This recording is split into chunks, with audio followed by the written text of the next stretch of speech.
Ben non, t'as un bon point, Dave. Puis moi, je pense qu'il faut pas paniquer, là. Puis il faut pas partir en peur. Est-ce qu'on a une controverse devant le filet? Pensez aux Bruins de Boston il y a 2 ans quand il y avait Swayman et Hallmark. Une bonne équipe de hockey, de nos jours, t'as besoin de 2 bons gardiens de but. La saison est longue. Surtout une saison comme cette année, c'est une saison avec un calendrier pour les Olympiques très condensé.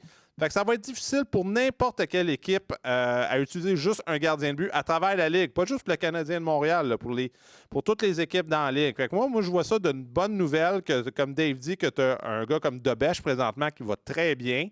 Ça donne une option à Martin Saint-Louis, ce qu'on n'avait pas l'an passé avec un Caden Primo qui a mis beaucoup de pression sur Samuel Montembeault qui a relevé le défi à 2000 %. Maintenant, Samuel, il ne faut pas aussi dire que là, il n'est plus pas bon parce qu'il a donné 2 mauvais buts depuis le début de la saison. Dobel joue du bon hockey. Tant mieux, l'équipe gagne quand il est devant le filet. Positif. Samuel aussi est un bon gardien de but. Il y a eu 1 ou 2 mauvais buts, selon moi, à peut-être des moments qui ont fait mal aux Canadiens. Fait que là, c'est pour ça que c'est lui qui est un petit peu, sans dire dans le doghouse, mais qui a un moins bon début de saison.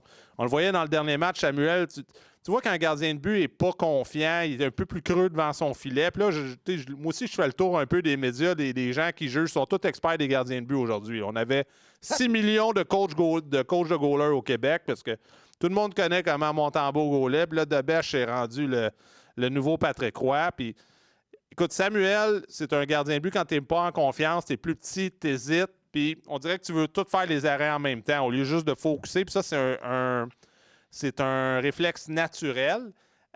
Comme un joueur, quand il n'a pas scoré des buts, tu te dis, OK, il tient son bâton trop serré. Mais un goaler, lui, il recule un peu dans son filet, puis il dit, shit, faut pas que je me fasse pogner là, faut pas que je me fasse pogner là. Puis que ça te donne, ça te met dans le trouble un peu.